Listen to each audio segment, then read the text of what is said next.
Hello. Hey, Ben. Yeah. How you doing, buddy? This is Jeremy. Yeah, good. How are you doing? I'm good. Hey, just want to touch base. So what did you hear about the lakefront closing? When I was leaving work on Monday, it was pretty nice.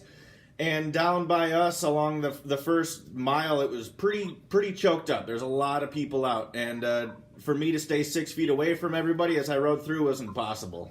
In Chicago winter, you spend a lot of time inside. And when we get nice weather, we want to go out. And with this added order on top of it, it's really asking for a lot of people, I think, to ignore that need to get outside for fresh air. So I had heard a rumor the night before last that on Chicago Reddit that they were talking about closing it, and the next morning I decided to take the bus just so I didn't get caught on my way to work. And from the bus I was able to see the police out and the crews shutting down all the different entries with fences, they were using recycling bins and barricades. Me personally, it impacts me pretty heavily. That's my route to work. That's how I get down here. Yeah, how are you gonna get to work? As long as the CTA's running, then I've got that going for me, and so I'll be taking the bus, which is not something new to me. I do it a lot in the wintertime when there's adverse weather. I kind of prefer the bike because it's your own personal space, and a bus is shared space with a lot of different people, and I know they're stepping up their cleaning game on those, but it's still a city bus. I mean, this is kind of an interesting thing. There's got to be other solutions. There needs to be more conversation around all of this. Thanks, buddy. All right, man, we'll be talking. Have a good day. Hey, good morning, Jeremy. Ed, how you doing?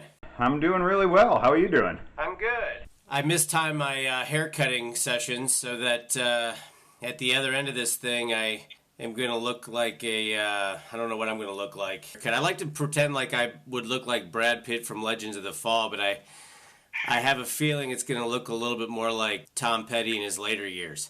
Yeah, well, that's kind of the look I got going. Beginning of the weekend, I talked to Ben regarding of the Lakeshore Path closure and the park's closure and stuff, and I wanted to call the rest of the staff just to take their temperature on things, and there's some varying opinions. Hey, Noah. Hey, Jeremy. How you doing? I'm good. How are you? Good. I'm calling because last week the mayor basically said that now all the Chicago lakefront and all adjacent parks are now closed to the public. What's your take on that? I think, if you close down the park and you close down the lakefront, people are just less likely to go outside, which is right now, I think, a good thing.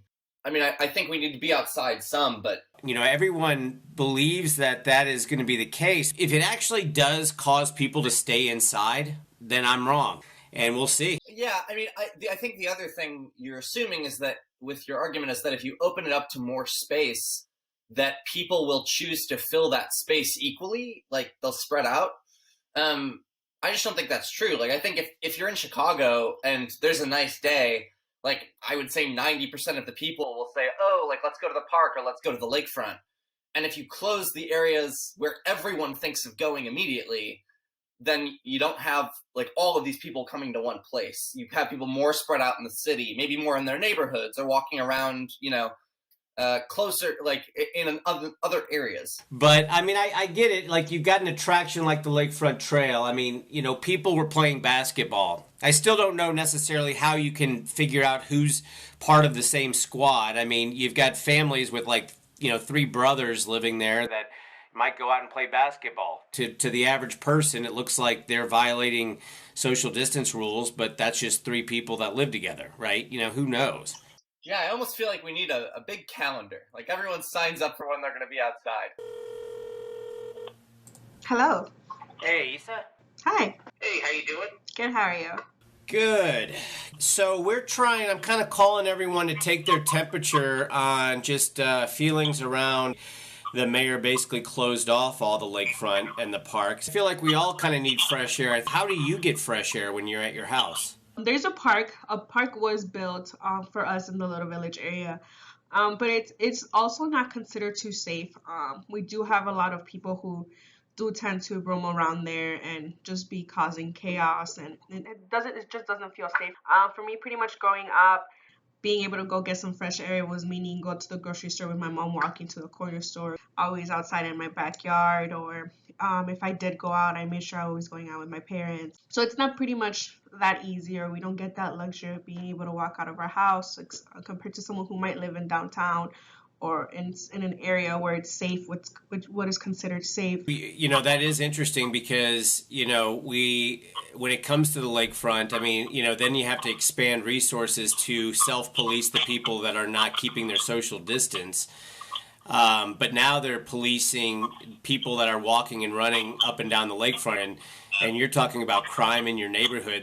So our fresh air right now is pretty much when I go to work. My grandpa takes his fresh air when he goes outside to take the trash out. Yeah, I'll tell you, you always bring a unique perspective that I don't think very many people on our team really have a background with. So it's really interesting to get your take and to hear from your side. You know, what are your thoughts on the Lakefront Trail and the adjacent parks being closed?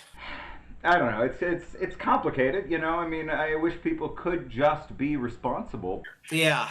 I'm still in the camp. I mean, I get it. You know, Noah had a good, you know, I mean, he said, you know, well, if it's an attraction that people gravitate towards, then maybe they need to close off that attraction, and said that, you know, then people would disseminate, you know, amongst the neighborhoods. But, you know, I just think if you've got 2.8 million people, they're still here, and you've just taken the amount of public space they can walk around and shrunk it down, you know, you're just creating higher density, which is counter to kind of the whole social distancing thought process. Yeah, I think there's a lot of truth in that. I understand what Noah's saying about the magnet, though. We use the lakefront every day, so we take it for granted as just part of what the city is. I don't understand how you can't just close down lakefront parks and leave the trail open. To me, that seems like an easy compromise. That, to me, is, I mean, and another option is, like, maybe we close off some downtown streets to car traffic and give people more space to walk around and keep their social distance. The big thing I'm concerned about is Ben. You know, basically, he uses that Lakefront Trail as his transportation hub to get from his house down to our shop as an essential business. He really appreciates, you know, tuning up these bikes for our guests. And now he's forced to take the bus or the train, and those things start getting crowded when you take away transportation systems. You know, I asked him, like, could you just drive into the shop? I did not know this. He said no. Well, on paper, it's a fantastic idea. Chicago has some antiquated laws. I can't use Lakeshore Drive due to an early 1900s law that bans commercial vehicles, including pickup trucks, from the use of all of the major boulevards, including the famous one, Lakeshore Drive. I'd be using city streets, which is doable, but it would take a lot longer. Unfortunately, the best option is the bus. I knew that box trucks were, because I learned that the hard way one time. But I did not know that pickup trucks. Yep. Any trucks. Yeah, that was part of back when Palmer had it created. You know, he wanted it to be very fancy for the people who it was riding past. Before it was really an expressway, back when it was just a promenade along the Gold Coast. Man, it would sure be nice, I feel like, if we could just get more space downtown to roam around and get out for walks. I mean, you pretty much have two choices, don't you? I mean, you either say everyone's going to have to stay in, we're not going to allow people to get outside. But if you decide that's not the option you're going to go with, then it just seems like you give more space, not less. Yeah, it seems like they would rather people just stay in their house, but, you know, just come out and say that, you know? You know, for us, in our business, I mean, we know it's a predictable event when you have the first 65-degree day after winter. You know, the lakefront, the parks, they're all going to be flooded. And that gets, I would imagine that would get magnified. So, I mean, to me, it's like, you know, maybe there's a way that we can help the city, you know, kind of be ready for this. I mean, we're ready. I mean, we have to staff for stuff like this. How's your toilet paper supply holding up? We have ample toilet paper here. Yeah, my brother brought up you could just kind of, you know, like waddle over to the shower and kind of use it like a bidet, you know? You know, using the shower as a bidet, not very trending at the precise moment. That's how we're going to get our YouTube traffic, I think. We're going to start making some videos about shower bidets. And then once they're here, they'll just stick around for everything else we're creating. That's the YouTube algorithm. Would you feel comfortable being the model? Absolutely not. No. Yeah, I wonder who could be our model for that kind of thing. I'm not sure there's a way to ask that question without getting sued. So, Did you say ask that question? Once a tour guide, always a tour guide. Well, listen, on that note, it's been a riveting conversation. Let's check back in for our morning huddle. Yeah, sounds good. All right, buddy. Have a good one. All right, you too. Bye.